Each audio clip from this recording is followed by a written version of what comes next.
This is a kind of soft, thoughtful imagining. A little essay, a walk through time, and I call it Why You Wouldn't Survive a Day in the Wild West. Not because you're not tough. I'm sure you could manage for an hour or two, maybe even a morning. But a full day in that world, the real Wild West, is a different beast entirely. It's not like the movies. No orchestral music, no clean-shaven cowboys and well-lit saloons. This was a hard place, full of sharp edges. And tonight, I want to take you there. But gently. We'll move slow. We'll think about the dirt, the wind, the hunger, and just how strange and distant life out there really was.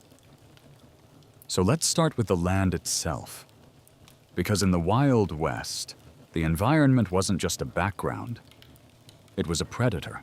Welcome to the Wild West, where your boots touch down on cracked earth warmed by a ruthless sun that hasn't blinked in days. The kind of sun that turns water into memory and sweat into salt.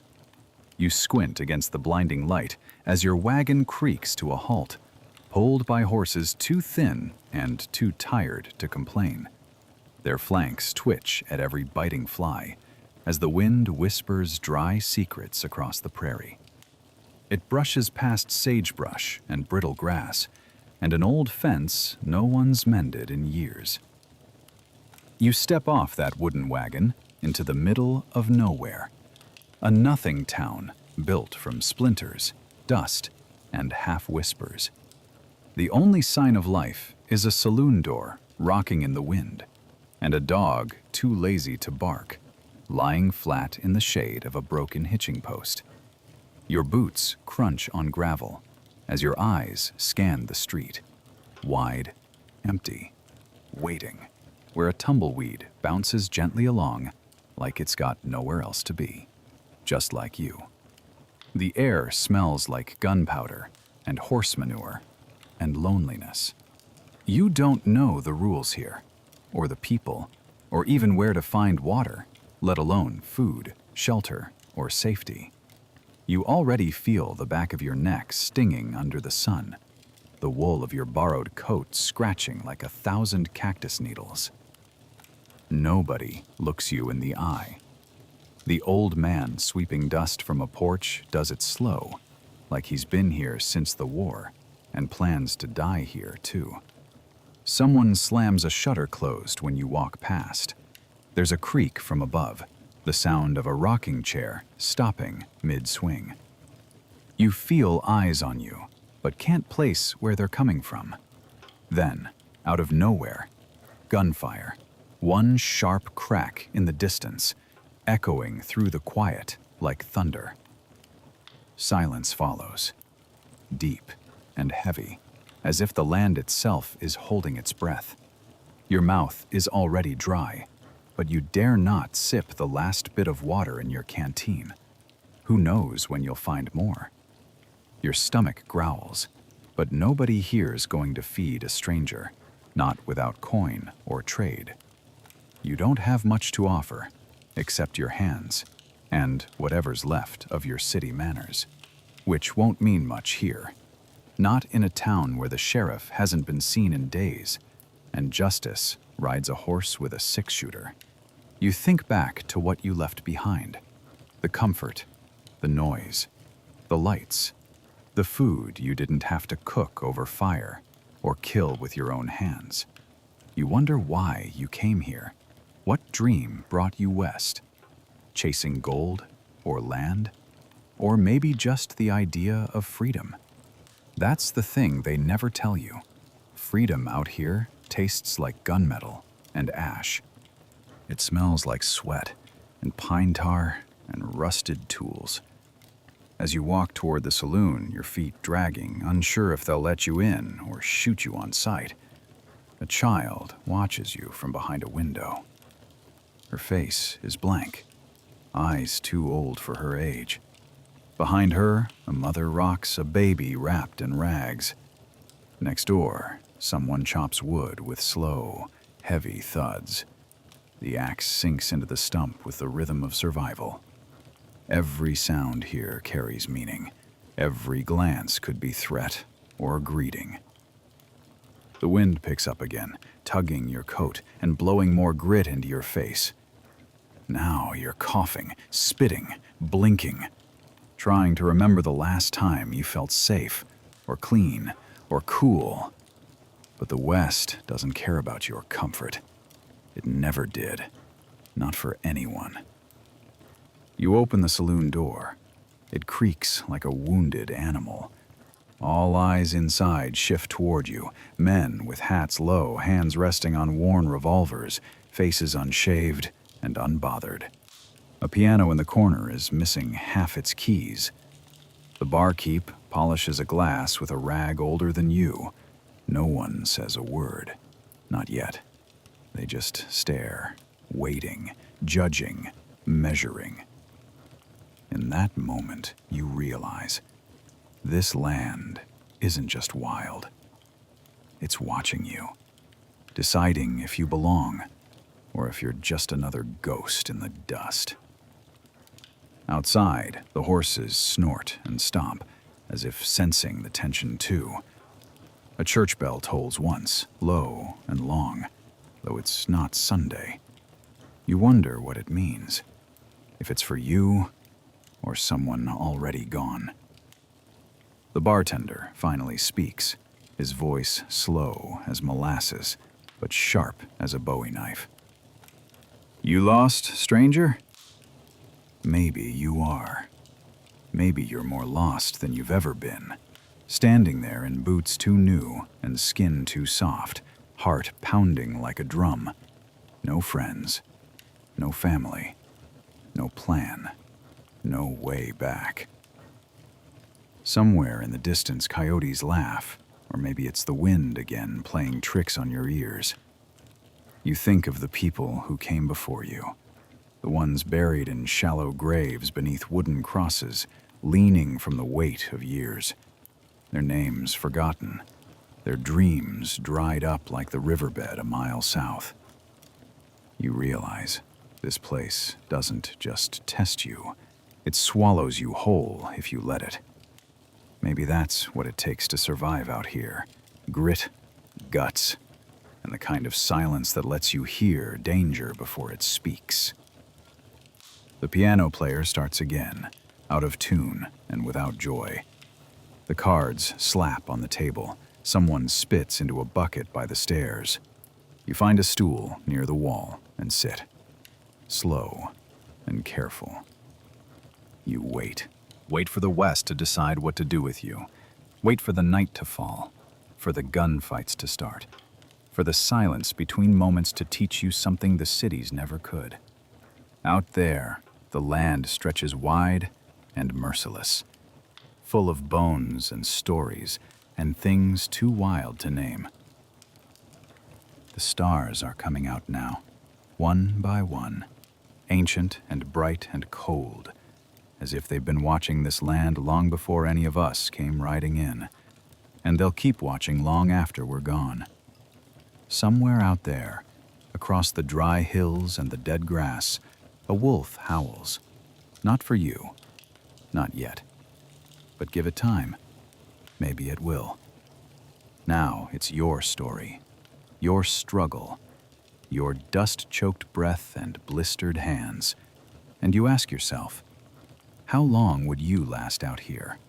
With no phone signal, no friends, and nowhere to run. The brutal environment doesn't care that you're tired, or new, or scared. It just is, eternal and indifferent as the sun above, which burns so bright and cruelly that your skin starts to crack before noon. Red and raw where it once felt soft, the sweat that pours from you dries before it hits the dirt, leaving behind only salt and the distant memory of relief. When night falls, it's not soft or soothing, but sudden and sharp. The heat vanishes like it was never there, replaced by a chill that bites through every layer of wool, leather, and pride.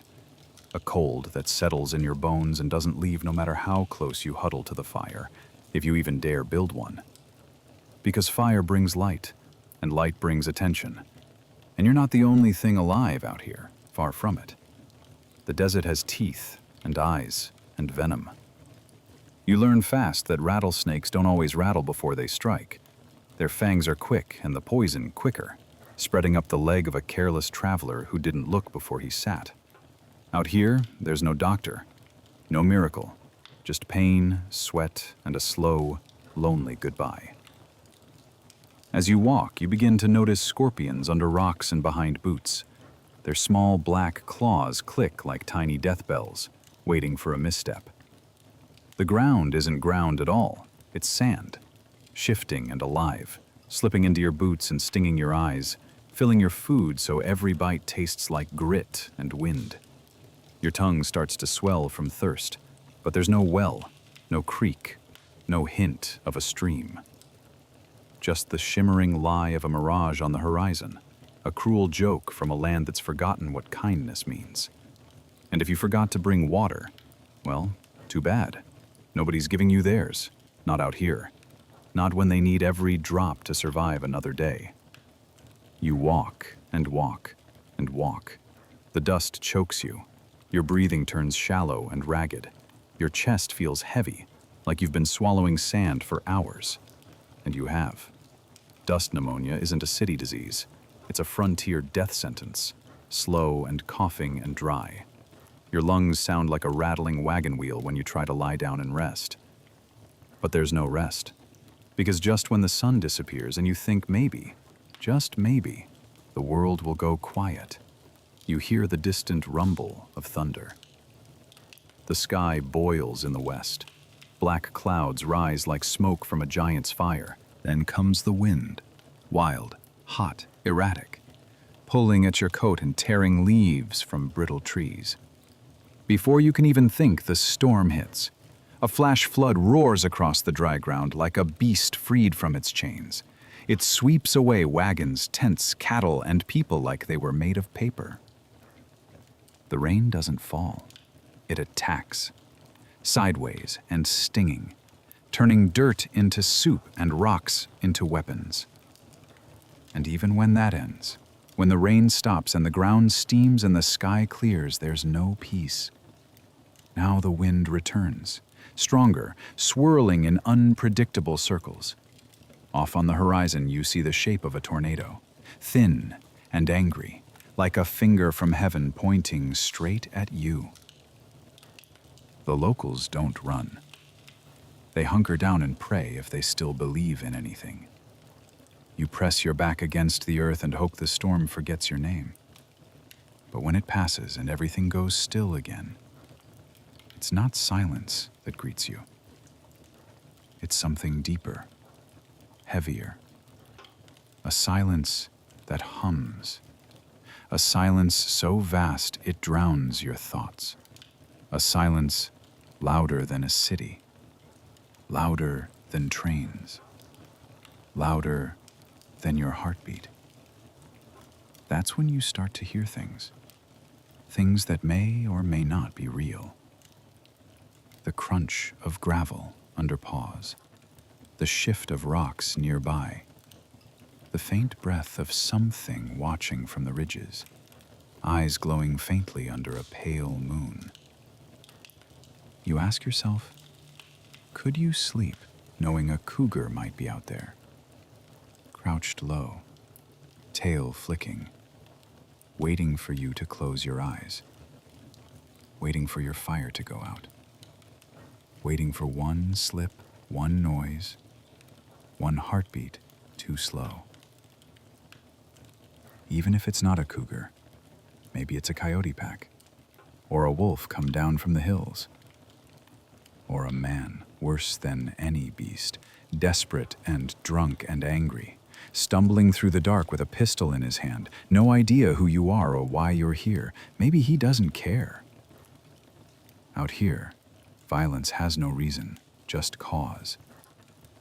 That's when you curl up under your blanket, eyes wide, breath shallow, muscles tight, trying not to shiver, trying not to make a sound, trying to forget the cold, the ache, and the hunger, trying not to think about how many people died out here. Just like this, lying in the dirt, staring at stars that looked down on them with ancient indifference. The same stars you see now, cold and sharp and watching, always watching. The wind moans low and soft like a dying song. The sand shifts again. You hear something, a rock falling, maybe footsteps, maybe claws. You hold your breath, counting in your head, not knowing if you'll ever make it to 10. Out here, what they ate wasn't about flavor or joy. It was about survival, about keeping your hands from trembling on a revolver and your legs moving another 5 miles before sundown. Most days that meant hardtack, a biscuit so tough it could break your teeth. Baked months ago, stored in canvas, carried through rain and heat until it turned from food to fossil. When you bit into it, you didn't chew so much as gnaw, working your jaw like a dog on a bone, praying there weren't bugs inside, though often there were. Little white worms squirming in the flour, baked in, eaten anyway. Because hunger will lower your standards. Even then, you'd wash it down with coffee. Not the kind you know, but boiled grit and bark, and maybe some actual beans, if they hadn't gone stale or moldy, or been replaced entirely with roasted dirt or ground up acorns just to fool your senses. The bitterness of that brew could peel paint. But it was hot, and hot meant alive, and that was enough. Alongside the hardtack, you'd get beans, dry, plain, endless. Boiled until they turned into a sad, bubbling paste that slid off a tin spoon like regret. Sometimes with a sliver of dried meat tossed in, if rations were generous, or a rabbit had been unlucky. Though even that meat, salted and smoked, was so tough and stringy, it pulled the fillings from your teeth and left your jaw aching long after the flavor, mostly salt and old smoke, had vanished. There was no such thing as freshness. Not unless you were near a river, or a trading post, or had someone back east sending care packages, which you didn't. So milk turned sour, if you had it at all, curdled in the heat and thick enough to spoon. Butter was a fantasy, cheese a memory, and fruit only in dreams, unless you knew what to look for. Most greenhorns didn't know the difference between deadly and dinner in a world where poisoned plants look like salad and berries bite back. That's why locals and native peoples knew better, teaching their children to forage for prickly pear and mesquite pods, to roast pine nuts in clay and chew the inside of cactus for moisture. But to outsiders like you, everything looked like danger, or nothing at all. So you'd go hungry while stepping over dinner.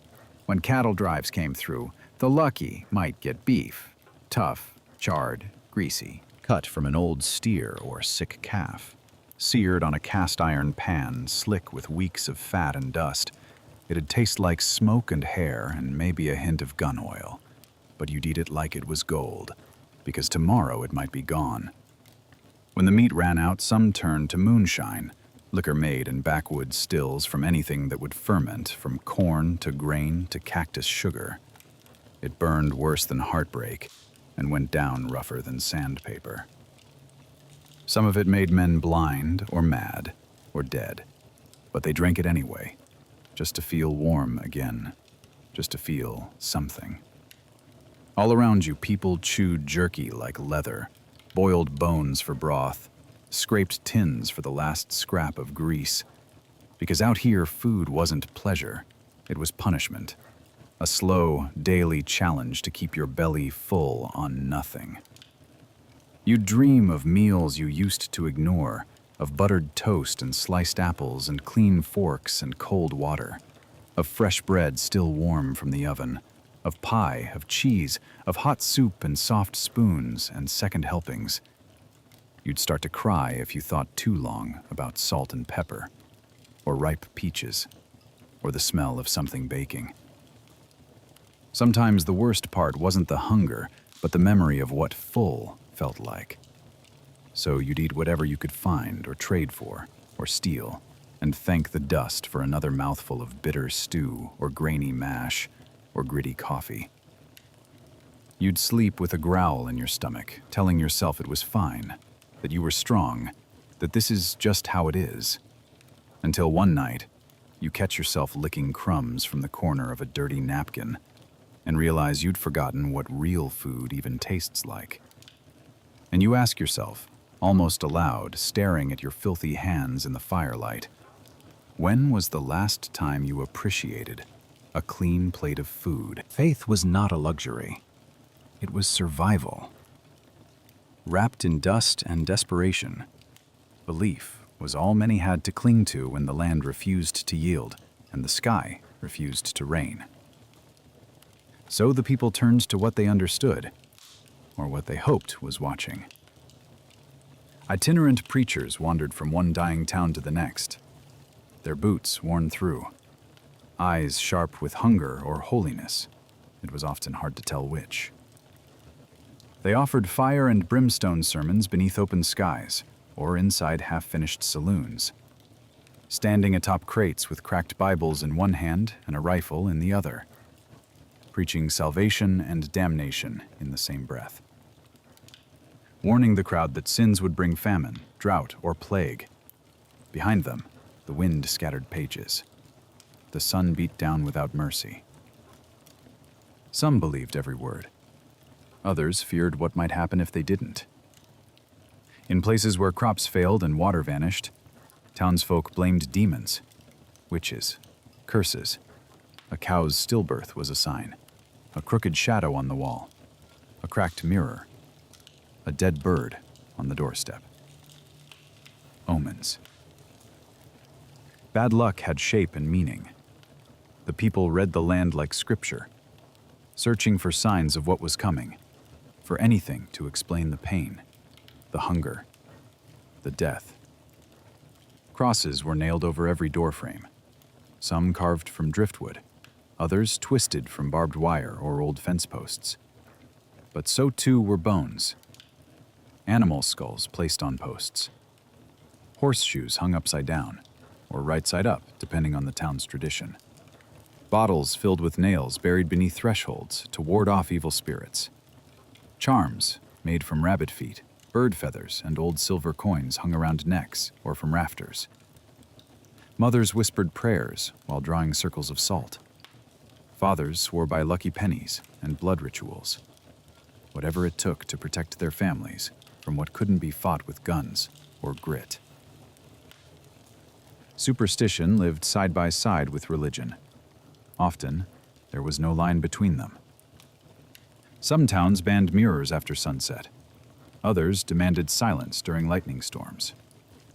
And there were whispers, always whispers, about the woman with one blue eye and one black, or the boy who spoke only in tongues after a fever. Hexes were feared more than bullets. When illness came, when someone coughed blood or lost their mind from thirst, folk didn't just call for a doctor, they called for a preacher. Or a gravedigger. There were stories carved into every prayer, every symbol scratched into barn doors, every worn Bible passed from hand to hand until the cover fell off and the pages fluttered like leaves in the wind. Those who couldn't read learned their faith from stories whispered in the dark, of a man who walked into the desert and returned with gold, of a woman who refused to kneel and watched her house burn to the ground. Sometimes, people didn't pray at all. They sat in silence under the stars, hoping not for heaven, but for rain, or sleep, or mercy. And so you, watching this now, ask yourself, if you were there, in that heat, with the wind scraping your soul raw and the ground cracking beneath your feet, would you pray for rain? For luck? Or just for sleep? In the West, medicine was more myth than science, a desperate gamble where hope and horror walked hand in hand beneath dusty hats and weathered coats. And the first thing you learned was that there was no soap, no antiseptic, no sterile tools, Just rough cloths and dirt-smudged hands trying to patch up wounds that might as well have been death sentences. Because when injury came, and it always did, surgery meant grabbing a saw from a wooden box, dousing the patient in whiskey not for healing, but to dull the pain enough to scream through. And the screams echoed long after the blade bit bone, and there were no gentle nurses to hold hands or soothe fears, only the cold glare of a doctor with tired eyes and trembling hands. And infections like gangrene took hold quickly, turning flesh black and rotting from the inside out, while diseases like dysentery, cholera, and typhoid ran rampant through towns and camps, carried by contaminated water, poor sanitation, and ignorance, stealing lives in silent waves. And toothaches, those constant gnawing pains, were never just aches. They could fester into fatal abscesses, swallowing you whole with fever and delirium. And childbirth, the miracle of life, was a gamble with fate, with half the women never seeing their babies grow, lost to bleeding, infection, or exhaustion in makeshift cabins and tents, with no doctor, no midwife, only whispered prayers and cold, hard earth. And through it all rode the snake oil salesman.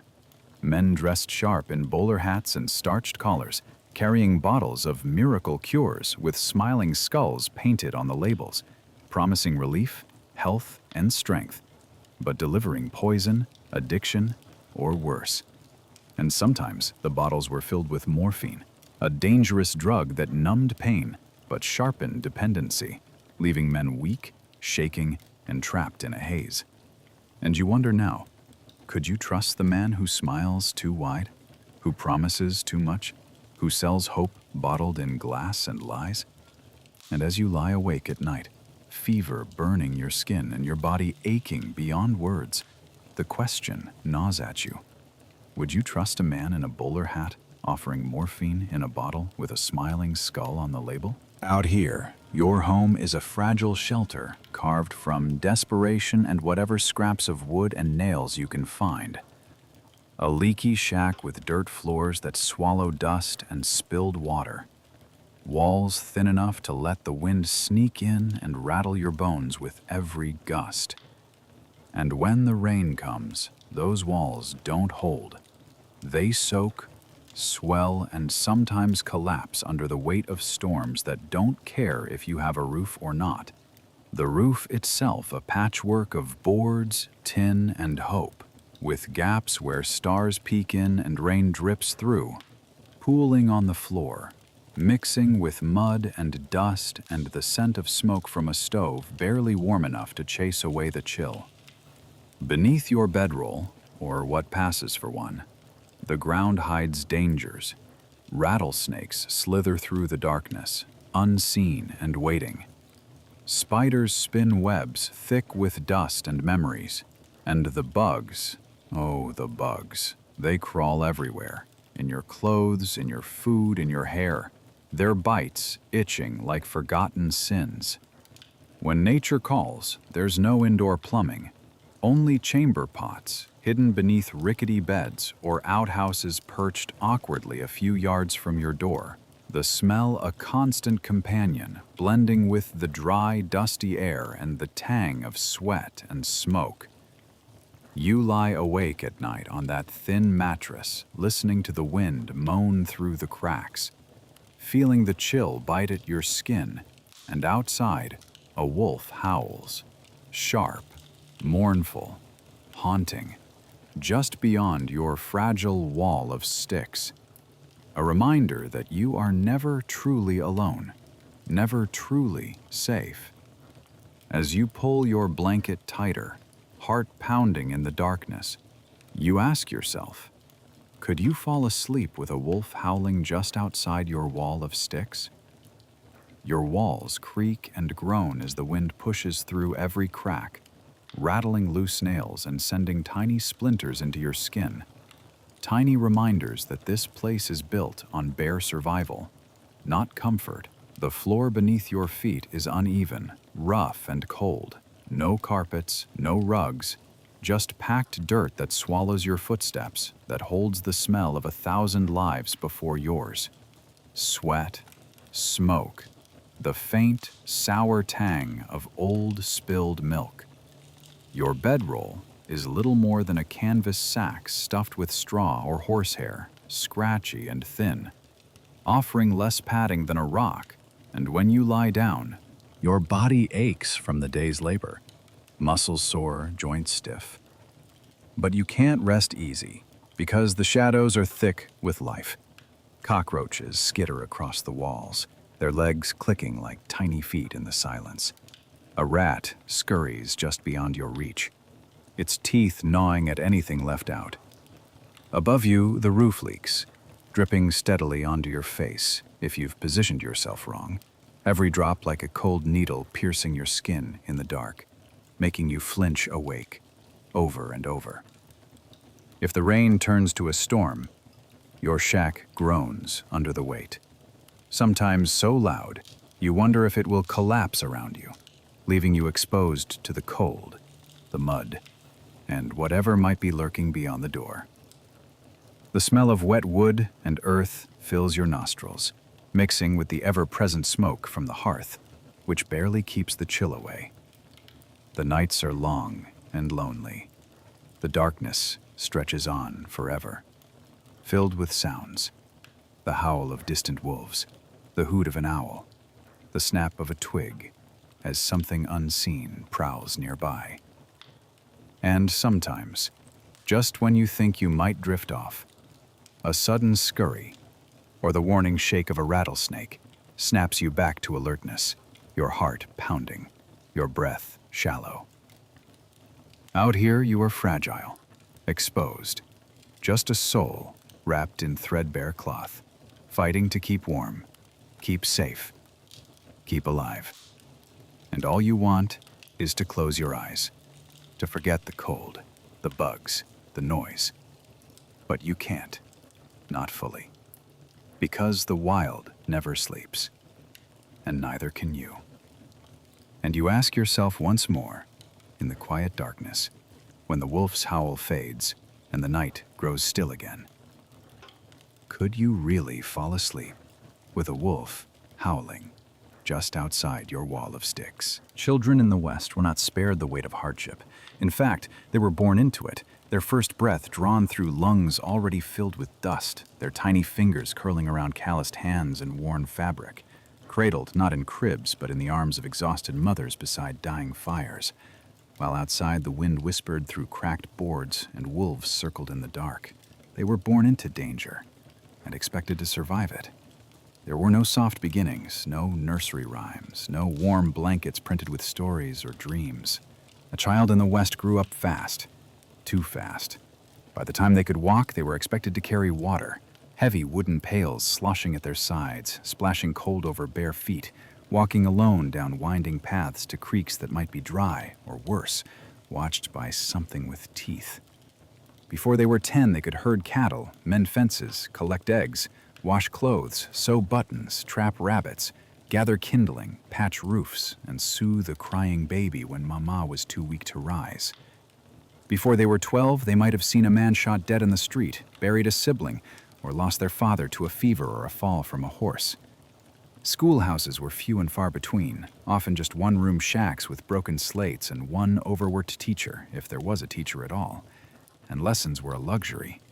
If the weather was good, if the cows didn't break loose, if the baby didn't need tending, if the road wasn't too muddy or too cold or too full of snakes, then maybe they'd learn their letters.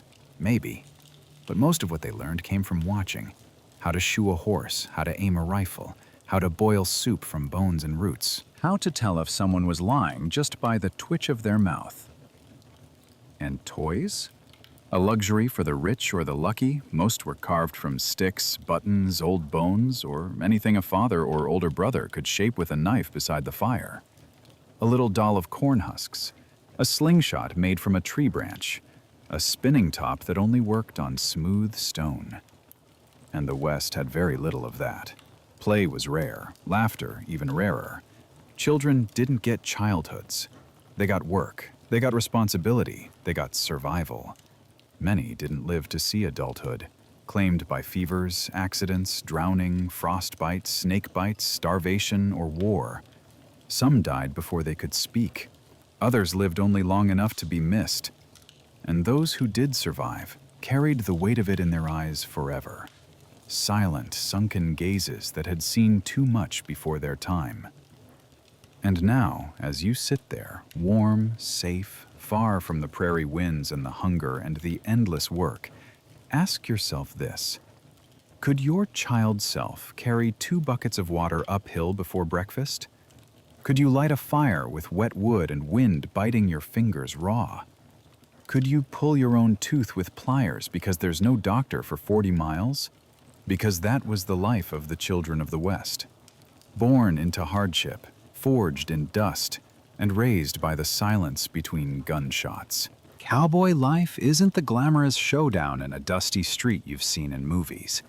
It's long days under a blazing sun that burns your skin raw, turning your neck red and your lips cracked and bleeding, and the blistered hands you think will never heal, from gripping reins and rope so tight that your fingers ache hours after you've let go.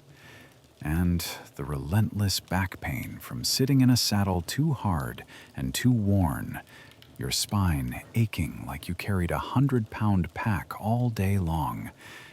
And every day starts early, before the sun rises, with the smell of horses and manure thick in the cold morning air.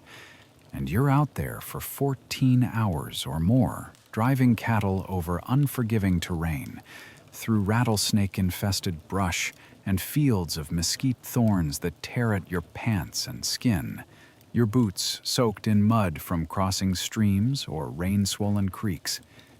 And when the sun sets, you don't get a warm bed, but a hard patch of ground that's either frozen cold or slick with mud. And your blanket is damp, your clothes stiff with sweat and dust, and the ever-present stench of the herd.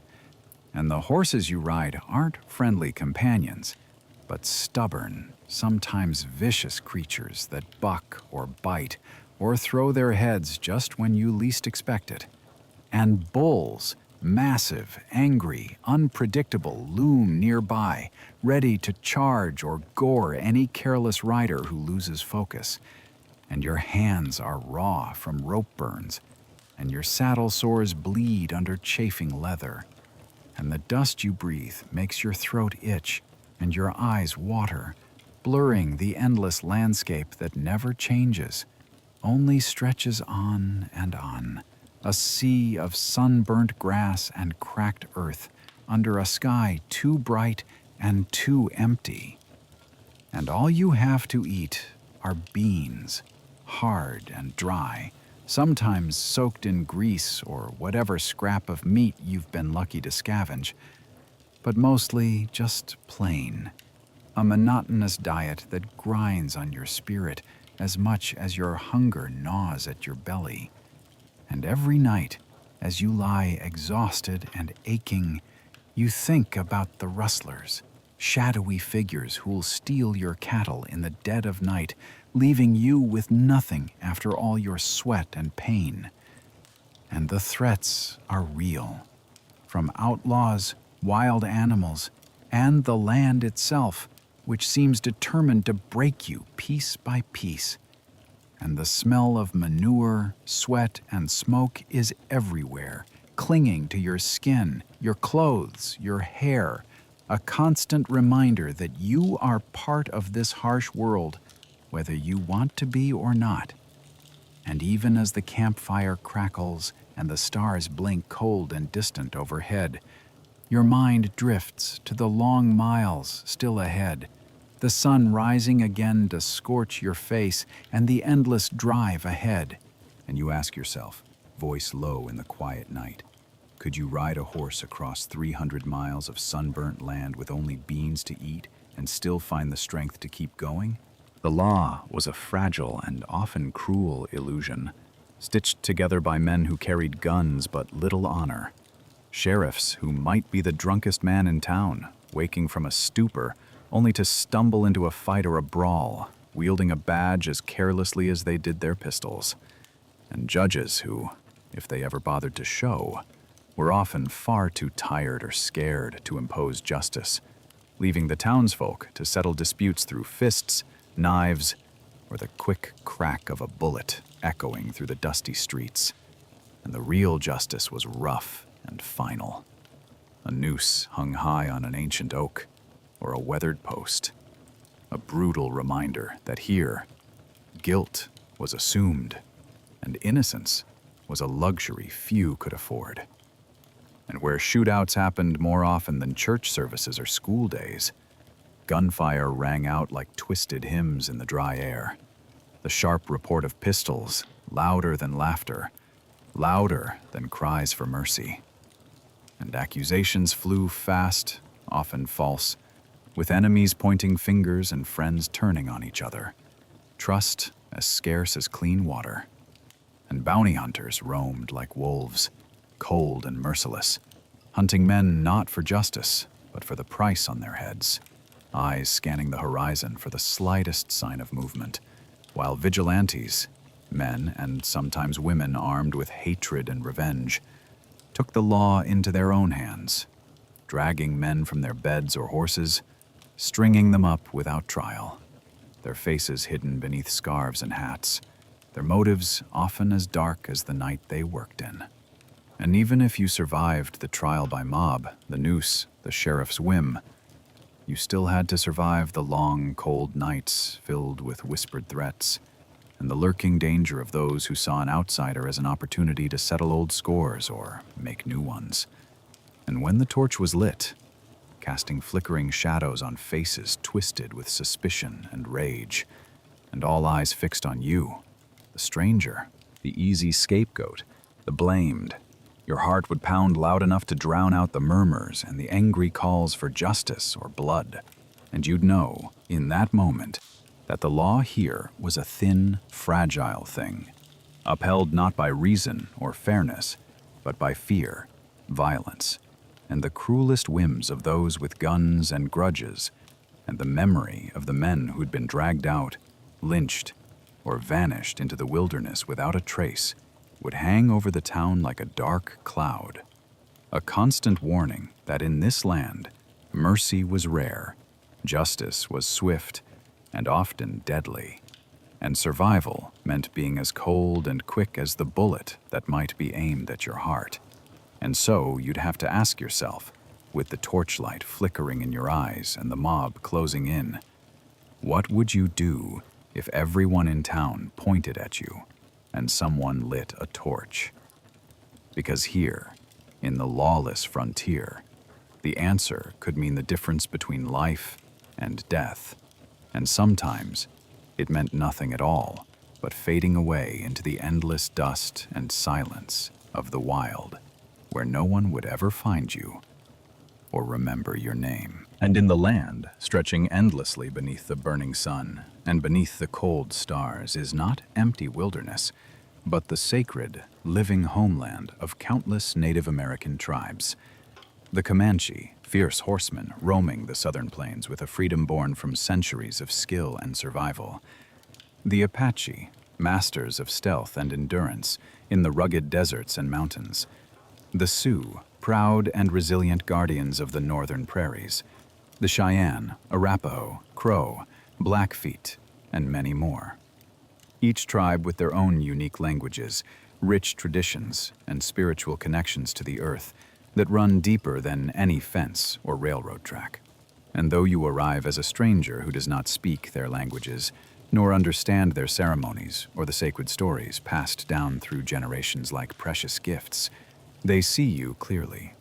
As a trespasser, a foreigner claiming what was never yours to take, carving up the landscape with wagons, barbed wire, and railroads, chopping down forests, hunting buffalo to near extinction, and pushing further into lands that have nourished their people for centuries. And while settlers and soldiers brand these tribes as the enemy, painting them as savage obstacles to civilization and progress, the truth is far more complex. For you are caught in a violent and tragic clash of worlds, where misunderstandings bred from fear and greed spark endless conflict, and diseases unknown to these peoples, smallpox, measles, influenza, arrive silently with you. Invisible killers that sweep through villages, decimating entire populations who lack immunity, leaving behind empty homes and broken families, and forced relocations, driven by broken treaties and ruthless government policies, wrench native peoples from the lands of their ancestors and drive them onto barren reservations, miles from the sacred sites where their ancestors prayed and hunted and lived in harmony with the land, forcing them into unfamiliar terrain, uprooting their culture and identity. And the violence spills over into daily life. Raids and massacres, brutal encounters between warriors defending their homes and settlers fearing for theirs. Battles fought under unforgiving skies, where the dust never settles and blood stains the earth. And yet through all this, native peoples fight to keep their ways alive, to ride the buffalo herds that still roam in smaller numbers, to perform the sacred dances and ceremonies that honor the spirits of the land, to teach their children the stories that carry the wisdom of generations past, stories of creation, of the earth's power, of balance and respect. And those voices, though often drowned out by the thunder of horses' hooves and the crack of rifles, persist like the wind weaving through the tall grasses, carrying lessons of resilience, loss, and enduring hope. And as you walk these plains, passing abandoned villages and burned-out camps, feeling the dry earth crumble beneath your boots, hearing the distant call of a lone eagle soaring high, you must ask yourself, if you could silence the noise of conflict and listen, not just with your ears but with your heart, would you hear the stories of a people whose land you now walk on? Would you feel the weight of their history, the pain of their loss, and the strength of their spirit? And would you honor that, or would you turn away, as so many before you have done, leaving those voices lost to the dust and silence of forgotten places, while the land waits patiently, ever enduring, ever alive, beneath the endless sky? The night on the frontier was not quiet. Not really. It was alive with breath, with claw, with teeth. And when the sun sank behind the jagged hills, when the last ember of the fire flickered out and your lantern gave way to blackness, you weren't alone. Not truly. That's when the visitors came. Coyotes howled first, distant, sharp, and shrill. Sometimes just one, sometimes dozens, their cries echoing across the plains like laughter from the dead, circling closer with every passing minute, eyes glinting in the dark just beyond the light of the fire. Not brave, not really, but hungry, always hungry, and the weak, the lamb, the child, the dying horse. Those they stalked, and then there were wolves, larger, smarter, silent, until they weren't. You didn't hear the first one, just the snap of a twig, the sudden stillness of the night, your horse's ears twitching, your dog standing, growling low, tail stiff. And by then they were already watching, already close. The grizzlies were worse, massive, indifferent. They tore through cabins as if they were made of paper and prayers, shutters ripped clean off, doors flung open like matchboxes, people dragged screaming into the night, never seen again. One swipe from a grizzly's paw could break a man's spine in half. And they didn't just hunt. They destroyed. Mountain lions waited. They didn't roar. They didn't growl. They watched from trees, from rock ledges, from the darkness behind your tent. And you'd feel it first, just a weight in the air, a pressure, a presence. And when you turned to look, nothing, but they were there, silent, patient. And not every threat had fangs. Sometimes it was skunks, waddling into your bedroll while you slept. One wrong move and your clothes reeked for weeks, or porcupines gnawing at the wooden handles of your tools, leaving them useless and splintered by morning, or scorpions hidden in your boots, tarantulas beneath your blanket, ants swarming your food, rattlesnakes coiled silently beside your canteen. A single careless moment could mean a swollen bite, fever, hallucinations, or worse, even the friendly animals betrayed you. Horses spooked at the scent of blood, or the snap of a twig bolting into the night, leaving you stranded miles from town. Dogs, your only real company, might chase something unseen into the brush and never return. And then there was the breathing. You'd be alone in your tent, the fire low, your body aching, your stomach hollow, your skin slick with dust. And suddenly, you'd hear it. Slow, wet, breathing. Right outside the canvas wall. Not wind, not your imagination. Just something alive, waiting.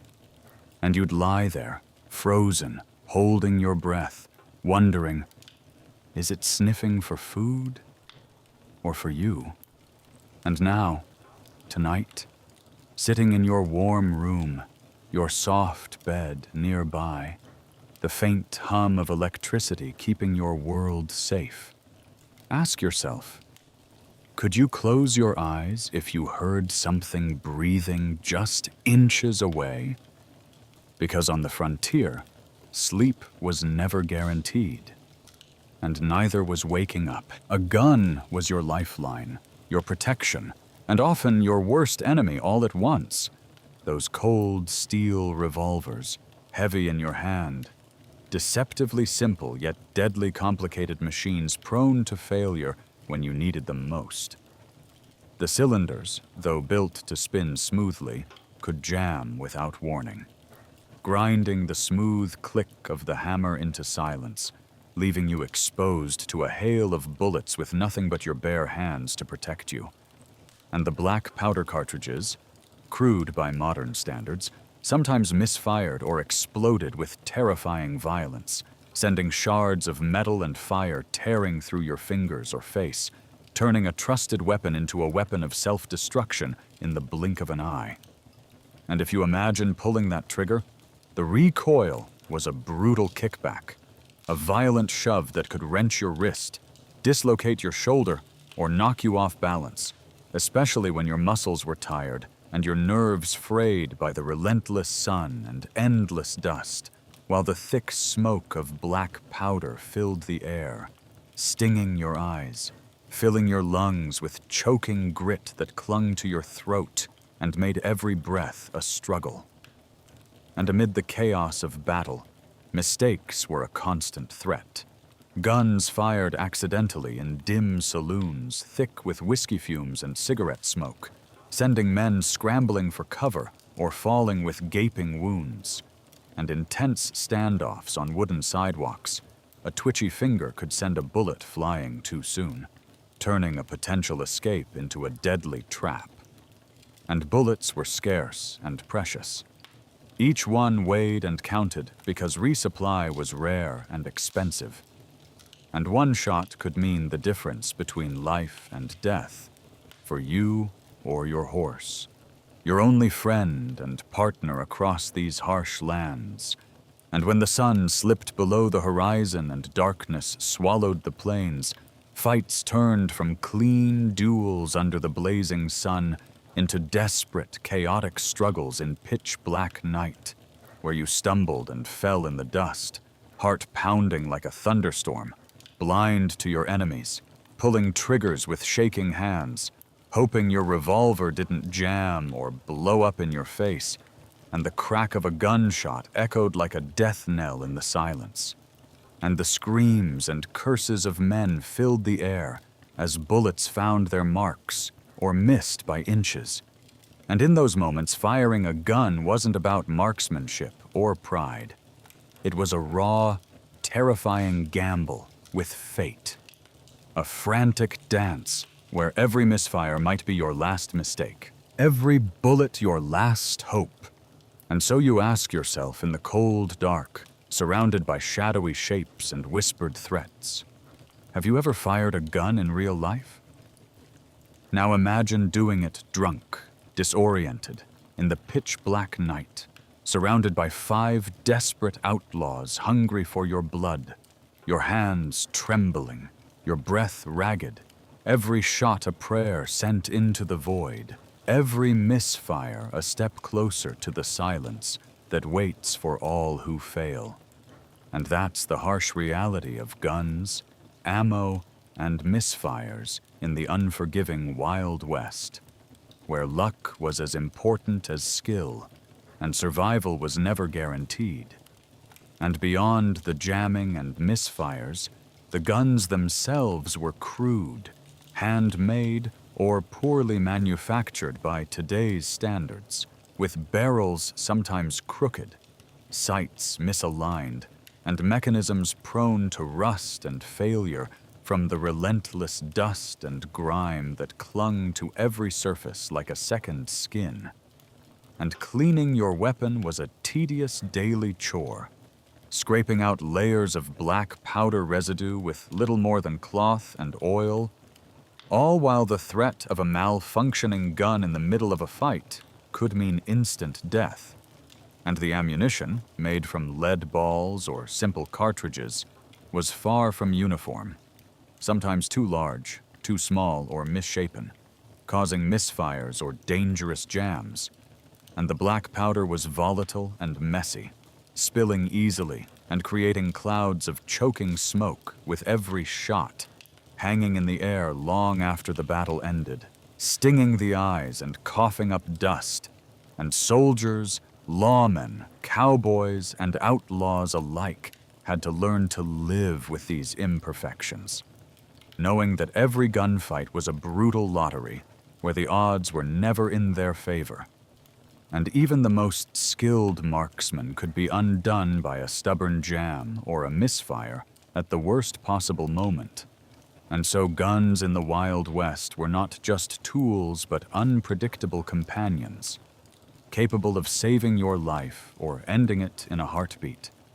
And that tense uncertainty added a raw edge to every encounter, turning even a simple confrontation into a dangerous game of chance, where the only certainty was that everything could go wrong in an instant. Out here, in the vast, unforgiving expanse of the Wild West, life for women was a relentless saga of hardship and resilience that few today truly understand. Far beyond the glamorous myths of saloon girls and gunfighters, where from the break of dawn, women awoke in cold, drafty cabins with dirt floors that breathed dust with every step, hands cracked and raw from endless chores to stoke fires that barely warmed the frigid air, prepare simple, often meager meals from limited and sometimes spoiled provisions, hardtack, salted pork, dried beans, and care tirelessly for children and husbands alike, whose work in the brutal sun left them exhausted and sometimes broken, while the threat of disease and malnutrition lingered like a dark cloud over every household.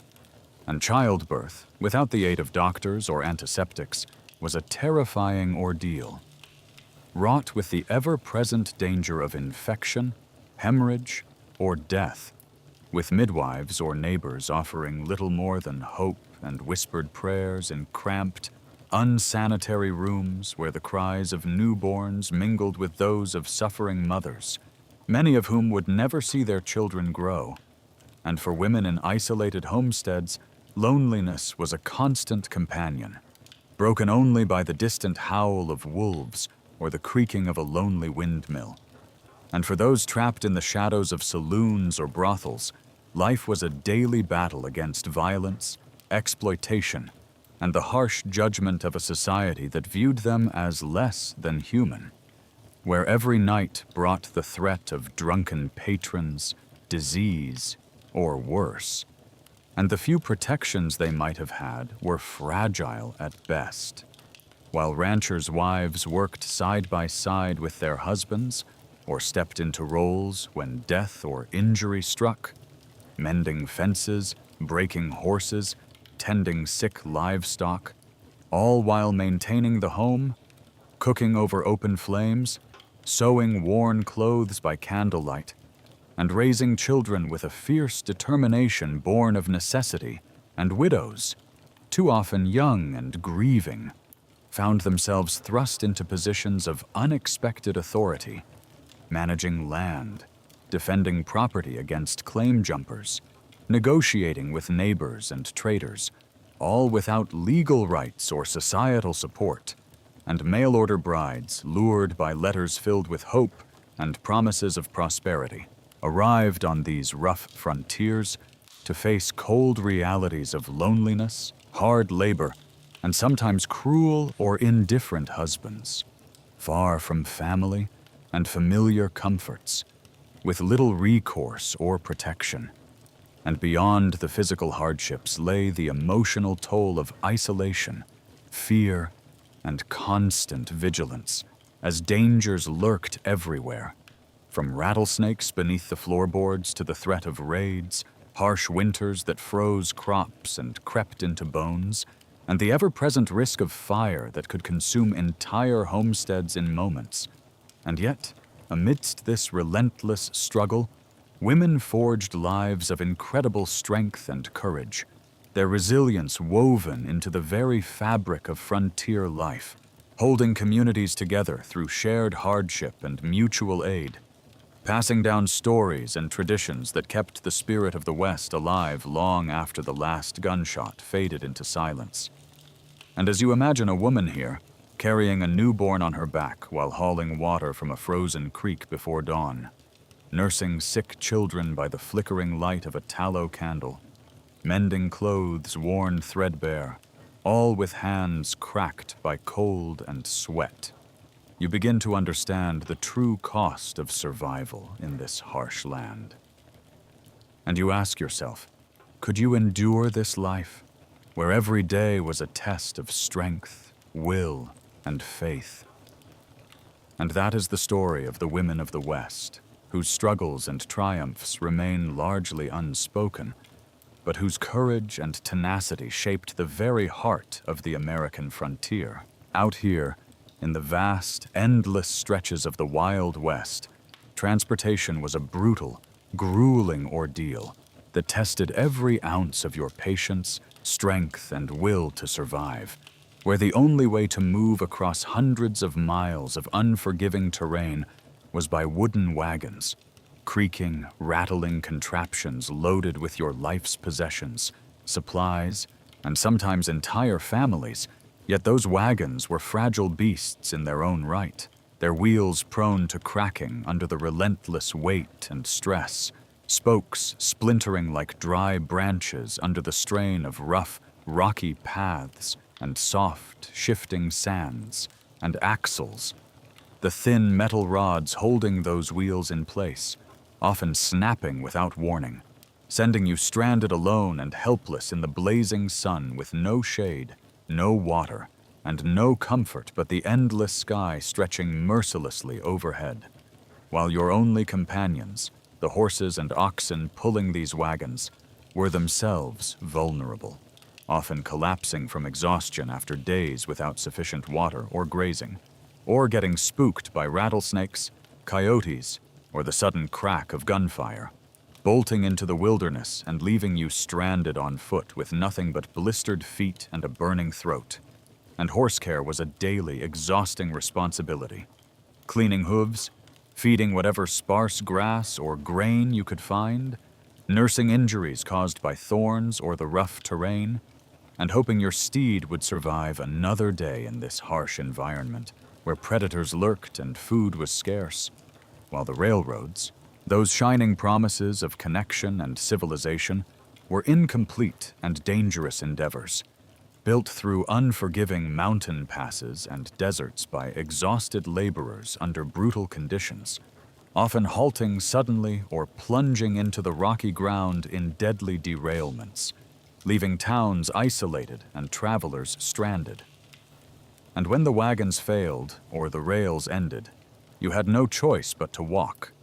And that meant staggering mile after mile under the blistering sun, your feet swollen and bleeding, your lungs filled with choking dust that scratched and burned with every breath, all while rattlesnakes and scorpions hid in the brush ready to strike.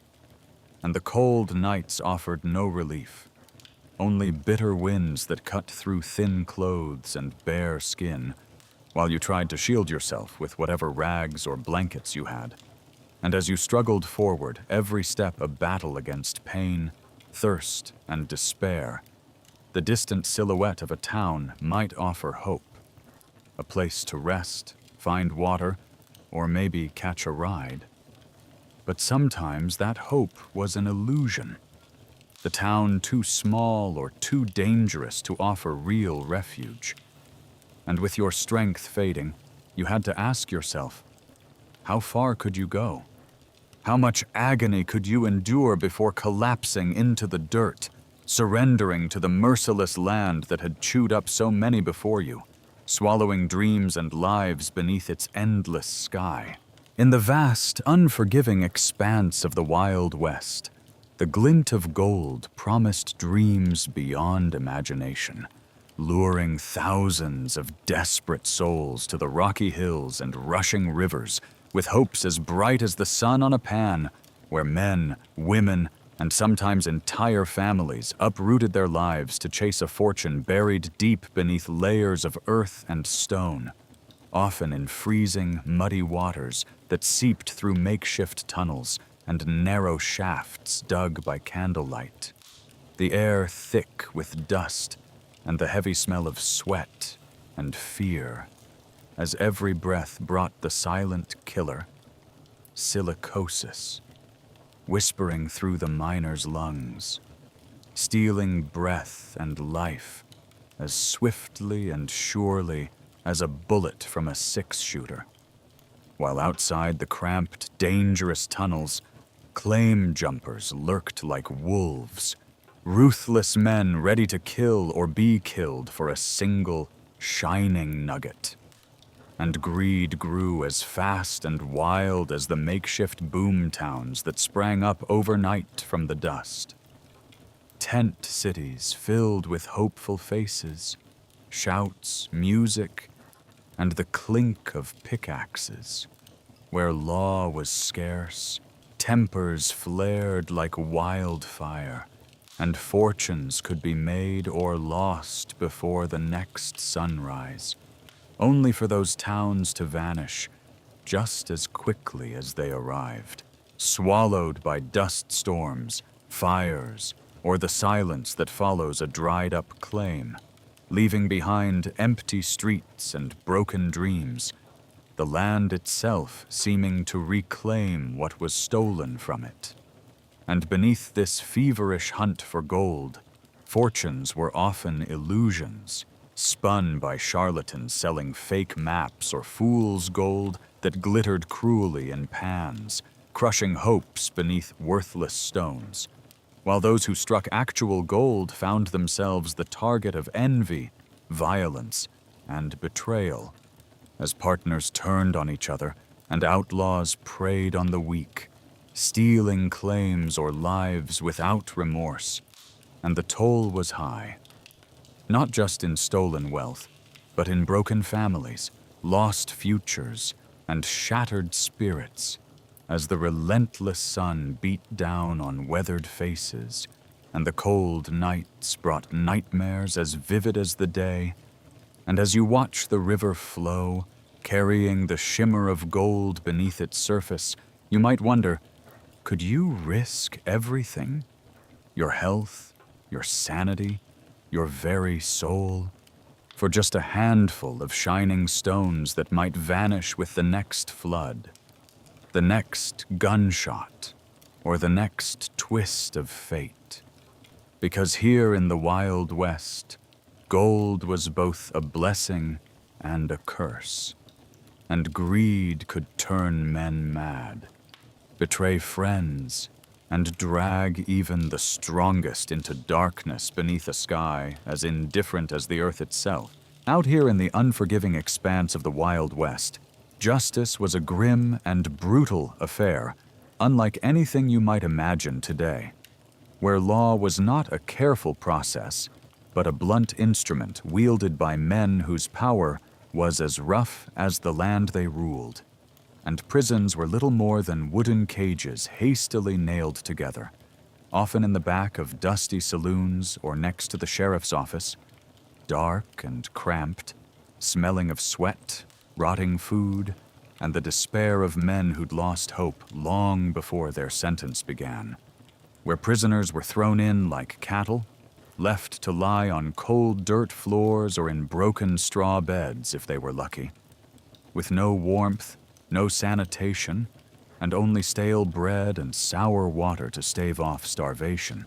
And these jails were often overseen by men who themselves were rough characters, some honest, many corrupt, and others downright cruel, whose punishments could be as arbitrary as the wind that blew dust through the streets, and justice was swift and public, meant to serve as both punishment and spectacle, with branding irons pressed to the skin to mark thieves for life, the searing pain leaving scars that no man or woman could hide from, while whipping posts stood in town squares where victims were tied down and lashed mercilessly beneath the hot sun, their screams cutting through the dusty air as crowds gathered, some to watch in grim silence, others to cheer, for punishment was entertainment, a reminder of the brutal order holding a tenuous grip on chaos.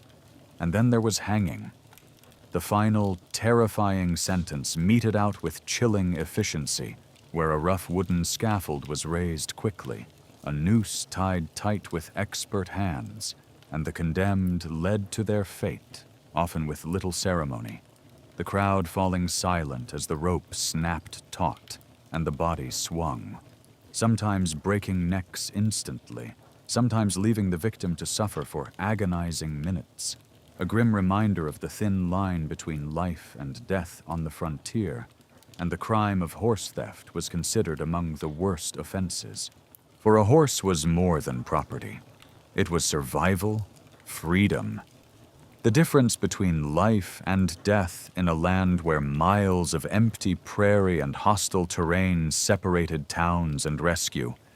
And stealing a horse was an unforgivable betrayal, punishable by death, often without trial, as vigilante justice or quick lynchings were common, fueled by fear and rage, and the law was a patchwork of sheriffs, marshals, bounty hunters, and vigilantes, many of whom operated with their own sense of right and wrong, with wanted posters plastered on every wooden post, offering rewards for capture or dead or alive, turning the West into a deadly game of cat and mouse, where suspicion could lead to a man's hanging without trial, and where the line between lawman and outlaw blurred like a mirage in the heat.